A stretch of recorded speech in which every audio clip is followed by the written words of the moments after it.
اس بے شرم بے حیا کو جو نبی پاک کے گھرانے کے بارے میں بکے، اسے امام سعودی عرب میں مسجد نبی میں درس دینے والا جس نے تقریر سننی ہو میرے پاس ہے، وہ کہتا ہے یزید تو بڑا اچھا آدمی تھا، اس نے تو بڑی خدمت کی، تو میں نے اسے کہا رشتہ داری کر لیا یزید کے ساتھ، قریب ہو جا۔ شرم نہیں آتی؟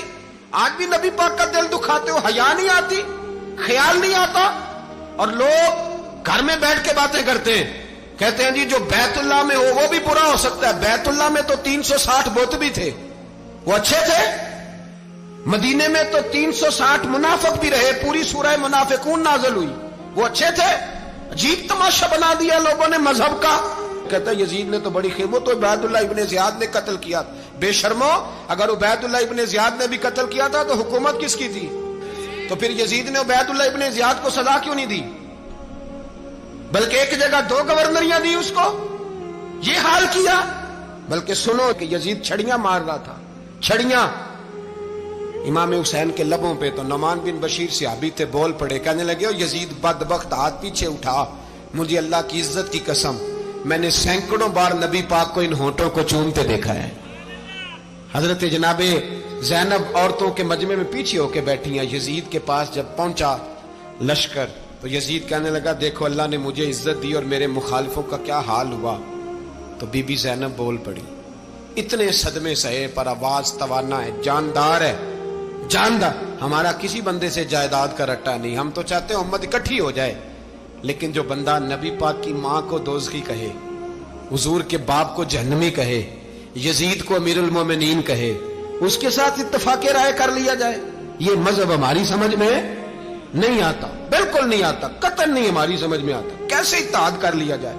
یہاں تو میرے بھائی جو ہمارے ابا کا مخالف ہو اس سے اتحاد نہیں ہوتا، اور جو نبی پاک کے والد کو دوزخی کہے اس سے اتحاد ہو جائے۔ کہتے ہیں جی وہ جی اتنی فرقہ واریت ہو گئی، ہم کس مسجد میں جائیں؟ 60 پارٹیاں پاکستان میں رجسٹرڈ ہیں جو الیکشن لڑتی ہیں، کبھی کسی بندے کو ٹینشن نہیں ہوئی کہ کس کے پاس جائیں کس کے پاس نہ جائیں، کبھی نہیں کوئی بولا کہ اب وہ بھی کھڑا ہو گیا، وہ بھی، کوئی ٹینشن نہیں۔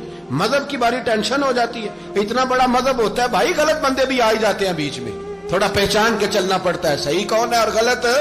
اور یہی تو ہمیں امام حسین نے بتایا ہے کہ مذہب کے اندر ہی تم نے شناخت کرنی ہے کہ بندہ ٹھیک کون ہے اور بندہ غلط۔ یہی تو کربلا ہے، یہی تو امام حسین نے بتایا، کفر اسلام نہیں، حق اور باطل۔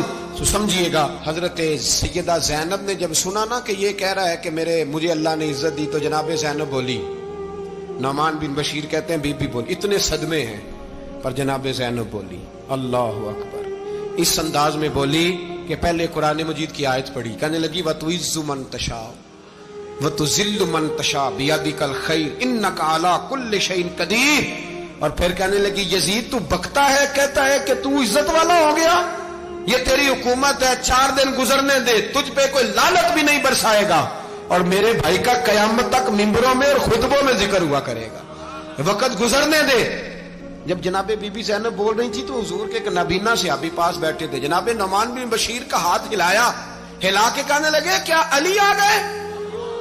تو علی کی آواز لگتی ہے، جبریل امی بول رہے ہوں جیسے، حکمت کے گوہر رول رہے ہوں جیسے، دربار دمشق میں بی بی زینب کا خطاب، منبر پہ علی بول رہے ہوں جیسے۔ میرے بھائی بس کربلا والا قافلہ تو مدینے پہنچ گیا، 3 سال یزید نے حکومت کی، شرابیں عام ہو گئیں، مکے پہ حملہ ہوا، خانہ کعبہ کا غلاف جلا، مدینے پہ اس نے حملہ کیا، 3 دن مسجد نبوی میں اس نے گھوڑے باندھے، مسجد نبوی میں صحابہ کو نکال کے اپنا اس نے امام مقرر کیا، لیکن پھر امت نے اسے قبول نہ کیا، پھر وہ رسوا ہوا اور آج تک وہ رسوا ہے۔ لیکن امام حسین کا نام کل بھی زندہ تھا اور آج بھی۔ درس یہ ہے، پیغام یہ ہے، پیغام یہ ہے، یاد رکھو موت تیزی سے آ رہی ہے، ہمارے ساتھ والے دائیں بائیں والے سب چلے گئے، اسی طرح نمبر لگے گا، ایک دن اعلان ہوگا۔ ضمیر کے قیدی بن کے زندگی نہ گزارو، بالکل نہ گزارو، یہ تھوڑی سی زندگی ہے، دنیا سجن المومن۔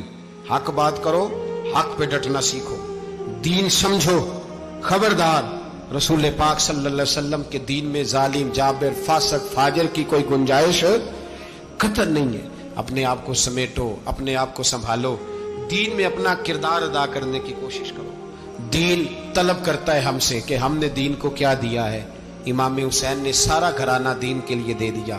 ہمارا جو بچہ کسی کام کا نہیں رہتا اسے مدرسے داخل کراتے ہیں.